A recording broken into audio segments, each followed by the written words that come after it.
Thank you, everybody. It's good to be here. It's good to be in person. It's good to be virtual. And I want you to know that we've built today to be both virtual and in person. There we go. Real quickly, the title of this, Culture Matters Now What? I just want to set this up and why we're doing this and why I named it this. I thought it was a fun title. But the whole point of today is to reiterate culture matters. Culture matters now more than ever. And I want to make that case because we're moving into some interesting times. But I also want to talk about now what. What can we do? What are some things that I've learned along the way, working with lots of organizations to share with you? So the idea is this big high-level picture, and then bringing you into some really tactical things that we can all do. I want to start by setting the stage a little bit so you understand where I'm coming from, what I represent, who I work for. I work for a company called Culture Amp. Some of you might know of Culture Amp, others you might not know of Culture Amp. Basically, we have a suite of tools designed to help organizations engage and listen to their employees at scale and also at those one-on-one levels, right? So running engagement surveys and how do we take that information and get it back into the organization, into the managers and the people that need that information? How do we do those one-on-ones? How do we do those performance management systems? And how do we develop employees? Really important, but I'm putting up here, our mission is to create a better world of work. We're about 12 years old, out of Australia, and we're very mission-driven, and we always have been. And that's really important because I think it drives what we build, how we build. I also want to say, being here at Slido, it's been really awesome to get to know this team. I've known these tools for a while, using them, you'll hear more about that, but also a company that I can tell believes in what they're doing and this idea of how do we connect each other and individuals to make this world of work better. I'm going to talk about three things to get started. This is going to help set the stage for this talk, and I want to give you a little bit about some of the experiences that I've had that are going to lead to what I'm talking to you about today. And there are three things I want to talk about. First is when I joined Culture Amp about 6 years ago. I've been on our people science team ever since, but in the beginning I worked as a customer-facing people scientist. And what that means is I got to work directly with organizations to help them embed data into their organizations, bring that to the table for their leaders to make more data-informed decisions around culture. And what I bring to this talk today is to highlight the value of data. And what I've learned working with organizations is how limited we are with our data, and particularly from my perspective, to go into an organization and help turn on data in a new way and have them see all the things they thought they knew that were off and all the things that were on and aligned. And it had me realize how many decisions are being made without solid data around their people and their culture. So that's really important. The second thing is, I started at Culture Amp. We were about 150 people 6 years ago. We're 1,000 people now, close to 1,000 people. And through that, one of the things we've done in our growth is around putting on events, right? And designing engagements where people can come together and connect with one another, have these conversations. It's been in our DNA for a long time, but it expanded. We started doing global events. We've run 2 big conferences in San Francisco in 18 and 19. Then that went virtual, of course. Very involved in that and in designing those experiences. And the reason I'm sharing that with you today is I'm going to pull on that experience a bit to share with what I've learned about how do we create great experiences to connect with people. Because the best ideas in the world are wonderful, but it's when the rubber meets the road with our people, how do those experiences come to life? And then finally, we are growing. We're doing these events. We're bringing people together all over the world. If you know anything about Culture Amp, you'll know that we do these events, and we're about bringing people together. And in 2018, we said, well, how might we go bigger? How do we grow this? What does a real community look like? And I was part of a team looking at how do we expand and grow our community. We doubled down on our digital community. We now have over 20,000 people virtually on our Slack People Geek community. But the thing we also did was people wanted more those in-person connections or those opportunities to talk to one another. So we built out a process to create chapters around the globe, right? To connect people that believed a better world of work was possible and bring them together and let individuals in the world that were passionate about this, about workplace culture, come together and create their own communities that were connected to a larger community. We started this the end of 2019. It was going to be in person, and we had about 5 chapters. COVID hit, and we quickly had to figure out how to transition and go virtual. How do we build a community virtually, globally? But we doubled down. We leaned into it. Slido became a really important tool, and I'm not just saying that. I didn't know anything about the people at Slido. I just knew it was a great tool. We bought it in, and it was awesome to help us in our journey to do this virtually. Today, we have over 100 chapters globally. We've run 500 events since inception, and we continue to grow, bring people together. So this is about our company and what I've been involved in, and I'm going to pull on those as I talk today. One of the things I want to talk about, let's just start, and I want to leave you, also examples. When we started building those big experiences like we did in 2018, we thought, how do we bring people together in person at this time and connect them, have them feel more connected and a different type of experience, not just to talk at them and give information. And one thing that we built was these things called belonging badges. So when you came to our conference, you walked along these tables that had all these pins, and they had all these indicators of things you might not know about me, things that people carry with them that they could put on their lanyards at the conference. Things like grew up poor, divorced, only child, privileged, own a gun, veteran, right? Any of those indicators. So like think about that. Like if you could go into a room and you could just share something about yourself that other people could know, as vulnerable as you're willing to be, that could help you engage with people at a different level, what would you share about yourself? So I'll share, just to open today, I'll share two. I've done this many times. One is ADHD. I learned that I had ADHD when my daughter was diagnosed. And in that process, I was like, oh, me too. And I'm also sharing that because it's been so powerful to know that, to think about that, to communicate that, to understand where my gifts come from because of that, but also where some of those challenges are, and to be able to communicate that, particularly in professional settings. I mean, it means a lot, and it's really been powerful. The second one is I'm a veteran. I spent 4 years in the United States Air Force. My father was in the Vietnam. He was a pilot in Vietnam, and both my brothers. So that's an important one for me too. So guess what? We're going to do this with all of you, and this is one of those exercises that shows how we can become kind of more communicated. So if you were to share a belonging badge or two, what would your badge say? Now here's the cool thing. This is relatively anonymous. So right now, just to show the world, if you were to put something down, no one's even know who says it, but let's see what's in the room. What would your belonging badge be? Anxious? Depressed? Not at the moment. Maybe addiction. Maybe you've dealt with addiction. Maybe some of your family has. LGBTQ. Sober. First-gen American. Pregnant. Cheerleader. Father. Look at this. I love this. LGBTQ. I misunderstood. Intuitive friend. Look at those. That's always in the room. And that's part of what we're going to talk about today, is that when we meet, when we come together, this is the human. This is what we bring in the room, And thinking about an environment where we can embed more of this in to connect with one another. What if you walked in and you had to put a sticker on your shirt that had your one word? How different would your meeting be?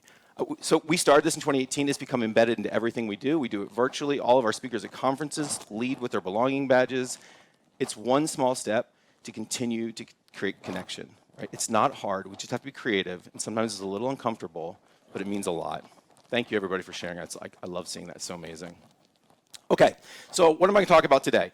I'm going to talk about, I'm looking at my clock here, culture still matters. First, I'm going to make the case for culture. It's important. We have to keep doing it. We have to keep making the case for culture. We have to be able to internalize it in organizations. Sentiment alone is not going to drive the change. So we're going to do that. Then I'm going to share a bit of a model on really co-creating the employee experience. All of us are part of that journey, either building it for employees or our employees ourselves. So I want to talk about a way to think about the employee experience and open it up a bit to help. And this is kind of more big level. And then we're going to drill down a little bit and what now. So I'm going to share 3 tips on what now, what we can do now, moving forward, and how we can move forward. And then we're going to open up some questions. So first, culture still matters. I quickly want to go into this and just show you how data plays a role. So this is going to be where I pull on that people science and what we've talked about. I want to show you some information that's going to help highlight the importance of using data to talk about culture. We could go really deep into this, but I think at this point, it's about really helping us all make the case moving forward in our organizations to keep a focus on culture and how important it is. But before we start, and I'd say the same thing to you, if you're ever going to have a conversation internally about culture, if I asked each person in this room, everybody online, how would you define culture, we'd get a lot of different answers. So I'm going to share with you how I define culture so you understand the context and the framework that I'm looking at it through. Also, look, this has been field tested. I've used this a lot. I've put it into the world, and it seems to work, so maybe you'll take something from it. Culture, the way we do things around here, pure and simple. As individuals, we move in and out of cultures all the time. We go into cultures, we go to the grocery store, when we travel, when we come into events like this, how we are online, with our families, with our coworkers. It's how we do things around here. But I think it's really important to drill down because culture is about everything we do, right? But I think often what we're really talking about is organizational culture. How do we do things around here to achieve some sort of organizational goal? And the reason I share that is because our organizational cultures are different than any other culture, because if we don't achieve the goal organizationally, guess what? It goes away. We'll move on to something else, into another culture. So I think it's really important, how do we do things around here to achieve that goal? How in our organizations do we work together and operate to achieve what we're doing in the world? And I love the saying that our CEO, Didier Elzinga, has been using for years: your brand is your promise to your customer, your culture is how you deliver. And I think that just really summarizes this down to what we should be thinking about. And I also say that because we have to hone in on what we're talking about. We're not talking about the culture in your family. That could be off and your family doesn't disappear, right? The grocery store will still be there. Our organizations change, come and go. So when we're talking about this, I want to be clear that we're talking about that. Now, time for some data. We're going to go. I'm going to get a little people geeky on you here. I'm going to share some data. This data comes from something we did in 2021 called the Culture Crunch Report. We have a lot of data, right? We're pulling over from close to 750 million data points. We've run like 120 million surveys at this point. We can look at this at scale. The Culture Crunch was looking at organizations and what we saw as they moved through different stages, both the evolution through funding, then how we looked at through stock price, because maybe it was a larger organization, and also at growth stages. And what's really fascinating is you can learn a lot by analyzing companies across these different patterns. So first I want to show you this slide here. And what this is looking at, remember, this is letting the data tell us a story. So we looked at companies this was in 2020, that had received funding in 2020 versus those that had not received funding in 2020. And we said, what stands out? What were the things that stood out? And what we saw is the dark yellow ones are the companies that did not receive funding that year. And the lighter ones are the ones that did. Engagement was, 6 points difference. Confidence in the organization, innovation, and leadership. So you can see that those that received funding, or that mark of success, where they stood. We also looked at stock prices. What about companies that were in the top 30% of stock price growth versus those that were lower? So if you're a larger organization, and we see the same thing. But here's the thing. This is not the point of these slides, because you know what? If I saw these, I'd go, okay, sure enough, makes sense, right? What the point is that because we have so much data and we can look at those companies and then rewind the clock. So here goes, big slide, I get it. What you're looking at is where that line is right now is exactly what we just spoke about. The solid lines are the companies that had funding. The dotted lines are those that did not. What's most powerful is we could rewind the clock. 2 years. 2 years before they got that funding. 2 years before these events happened, we still saw that lift. So why do I share that? I share that because your investment in culture today matters tomorrow. This is the investment in your future. And right now, as we're going through layoffs, as things are tight, as budgets are tight, and you have to fight for those initiatives, we're not fighting about culture anymore. I think people get it. But there's limited dollars. And how we spend those dollars, we have to make the case. And I'm telling you, the data tells us what you do today is your investment in tomorrow. Right? So I want to do something really quick right now. This is around our data. So I set this up just like a survey question. The answers you can answer are 1 through 5. 5 being strongly agree, 1 being strongly disagree. And the question is, leadership at my company demonstrate that people are important to my company's success. So I'm just curious. I have no idea what we're going to find out, but I look forward to seeing what we come up with. So far, I'm going to look at the closer one to me. Here we go. How many do we have coming in so far? I think it's covered with the... Okay, 65, good. Nice. I like what we're seeing so far. It's nice to see that 50% are saying strongly agree. Oh, I gave it away. There we go. Nice. This is great. This is nice to see. I know when we do this across the board, it's not quite this strong. Most employees, especially now, do people care about us when things are tight, when things are rough?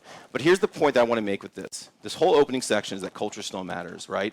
And right now more than ever, and we have a lot of different people online in this room, it's some way or another can advocate for this, but I'm telling you, the trope is coming back, that when times are tight, cut everything back, it doesn't matter. I just found this just the other day. This is, I don't even know if this is out yet, this is the April-May cover of Fortune magazine. Disclaimer, I don't know anything at what it says, Benioff or Salesforce. I don't even know if that's, it's the headline. Efficiency is in, empathy out, question mark. Here it comes again. And I share that because whatever your level is, wherever you are, I know how that makes you feel. I know how it makes me feel. I assume how it makes you feel. But if you go and just show that and don't have data to back it up, it's going to be hard to make change. It's time we have to defend culture. We have to advocate for that. And that's one of the big things I want to share. Okay, so let's keep moving along. We're looking good. I'm going to start high level. Okay, so that's the case. That's data for culture. There's other cases to be made. You'll be shared the Culture Crunch report as well if you want to dig into that. There's a lot more in there. Co-creating the employee experience, right? Employee experience is also something that's really important. What is our employees' experience at work? So what I want to show you first is this is a pretty standard employee experience journey map. Matter of fact, I think if I went to an organization and worked with them and they showed me this, I'd be like, wow, you've really done your work. This is impressive. Thinking about the stages along the journey, right, all the way from attraction to leaving to being an alumni, and all those things in between, and all those things that we need to deal with. This is an employee experience map. I'm an employee. If you sat down with me and said, Craig, we really care about you, the employee experience map I've created for you, I'd say, well, that does nothing about me. This is awesome for your organization. We need this. Let me talk about the employee experience journey, right? Because your employees have a very different experience and they don't think about a journey map in their experience. the first thing your employees think about is their relationship with their coworkers, the direct impact, right? Do I see recognized, inclusivity, my sense of belonging, right? And then we open that up and we go to, how do I relate to my company?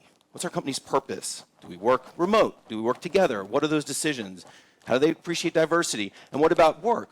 Am I being promoted, career advancement? Can I innovate here? How do we do accountability? And then if we go even a step further, it opens up to like community. How do I relate to my company and my company relate to this community we're in? What's our purpose? What do we stand for?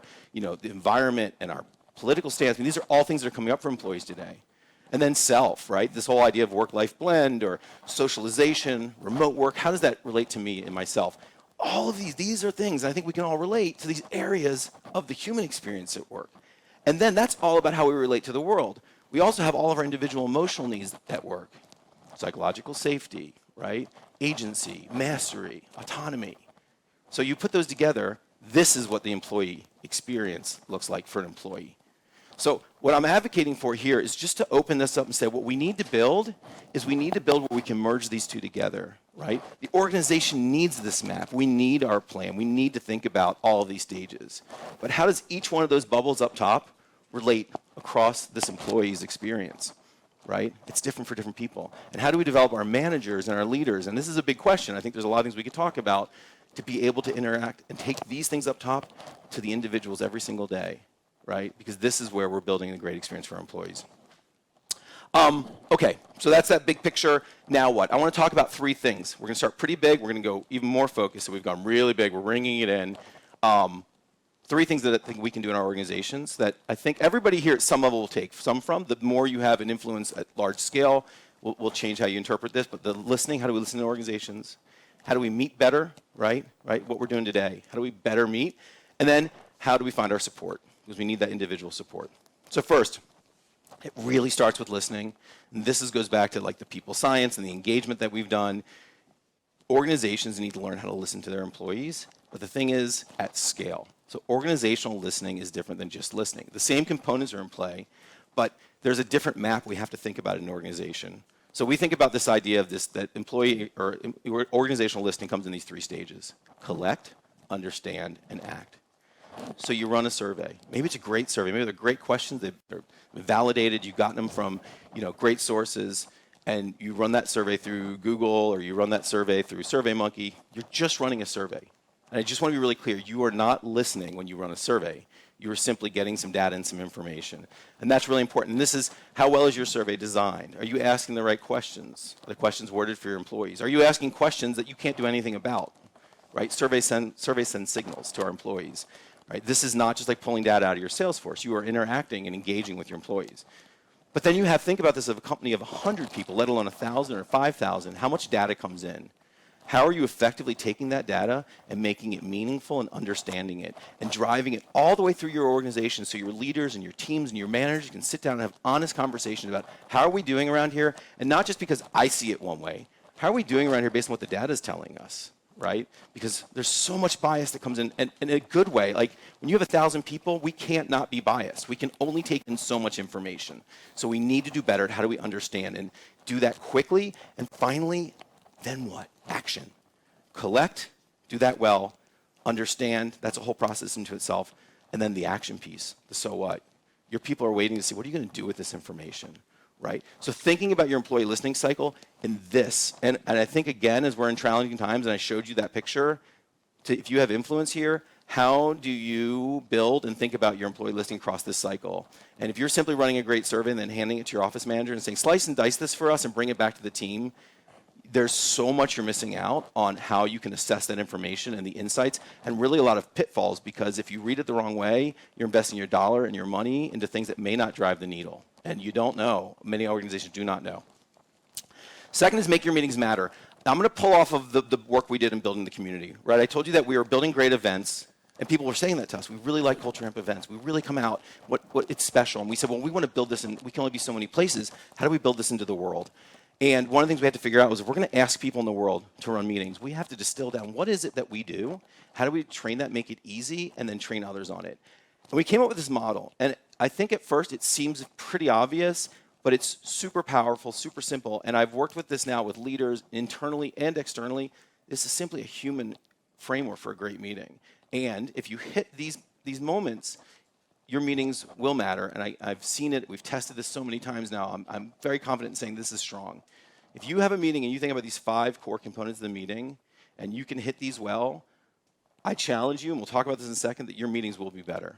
The first is the welcome. How do we welcome people into a space, right? If you invited people to your house for dinner, and you opened the door and you set them right down at the table and started feeding them, that might be a little off, right? How do you bring them in? How do you welcome them, right? With us, it could be things like virtually play music for the first 3 to 5 minutes and do that consistently. People are like, okay, I can get here. I can show up. How are you welcoming them in? In person, from the time they say they're going to be there to the time they got there, how did you make that experience happen? Do they know where to go? Did you send them an agenda beforehand? Do they understand what's happening, right? Think about how do you welcome people into these meetings? The second is the connection. Before we get started, can we connect as humans? Right in the beginning, I did the exercise with those badges. That's about connection, right? If you go into WebEx or you go into Zoom, it's very easy to say, hey, everybody, can we just take a quick breath? What's one word that's up for you right now? Go ahead, click on the 3 dots, change your name, take your last name out, and put in one word that describes how you're doing right now. I promise you, if you do that, your meetings will change. If every time people speak up and you see Bob's tired, Samantha is excited, maybe something big happened in the world this week and everybody's pretty, I'm done, I'm checked out. Like, whatever it is, it's real. Why not give it voice? That's that connection. You can do it in a minute and a half, and you can do it in an hour if you're running a whole day experience. Connect before you get to it. What is getting to it? That's the work. That's what we came to do. Right now, the work is we're here together having this talk. It could be looking at a spreadsheet and deciding what we're going to do with our budget, and it could be a workshop or a panel or a seminar, whatever it is. We come together for a reason. What's that reason? That's the work. And then there's the action, right? Our community is built on action, about driving change, but the truth is, let's say you're looking at that budget and the spreadsheet. What now? What are you going to do? So what are our next steps? What are the commitments? Here's what we're taking away from this meeting. What are we going to do? Hit the action. What's next? And finally, often missed, we run out of time, the close. Close your meetings, right? Make your meetings end promptly and wrap them up. It could be a gratitude, a checkout, a summary. We often run out of time in the work, and it's over, and we feel that internally. I think we're used to it. But here's my challenge to you.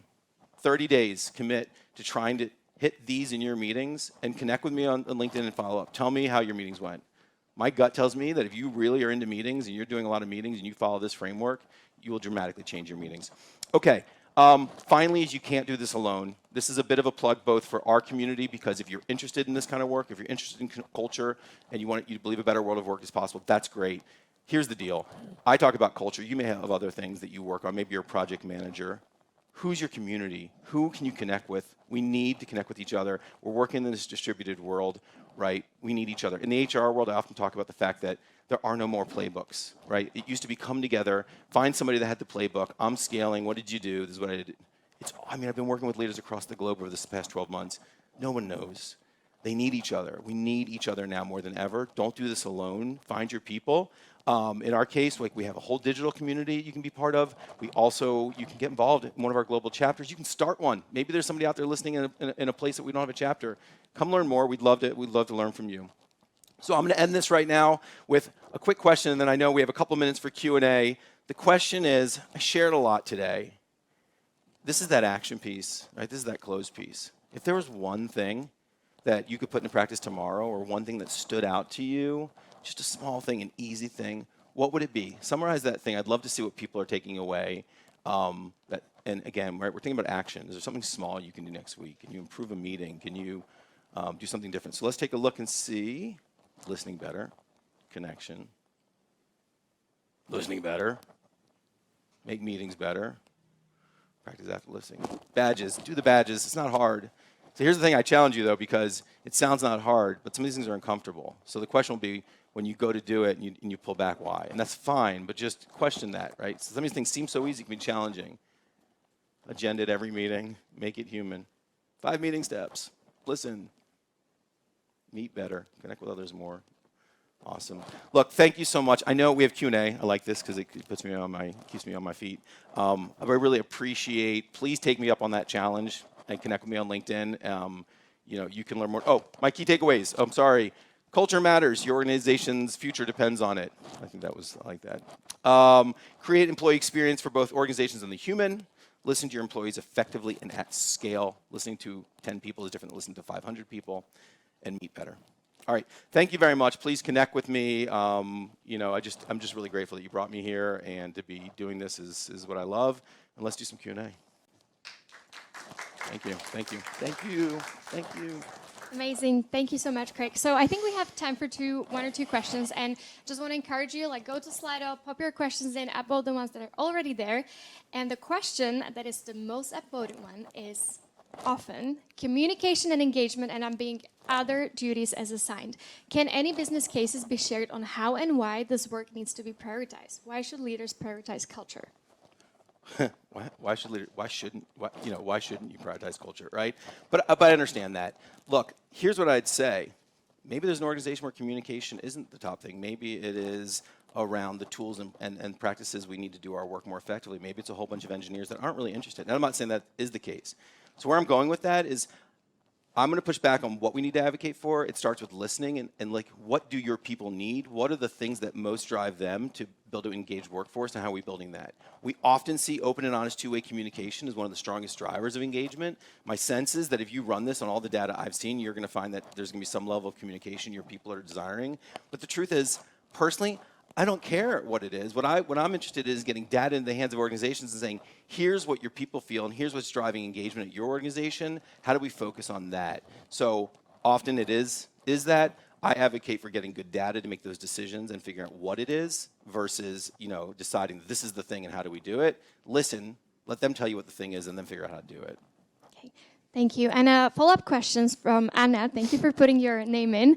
So Anna is saying, I know employee engagement needs to be encouraged and nurtured across function, but who should own this, and where should this sit in organization? Is it HR, comms, operations? Who should own culture? Everybody owns culture.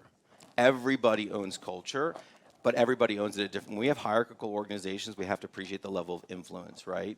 But I often say that, engagement, first of all, what is engagement? We measure engagement through three main areas.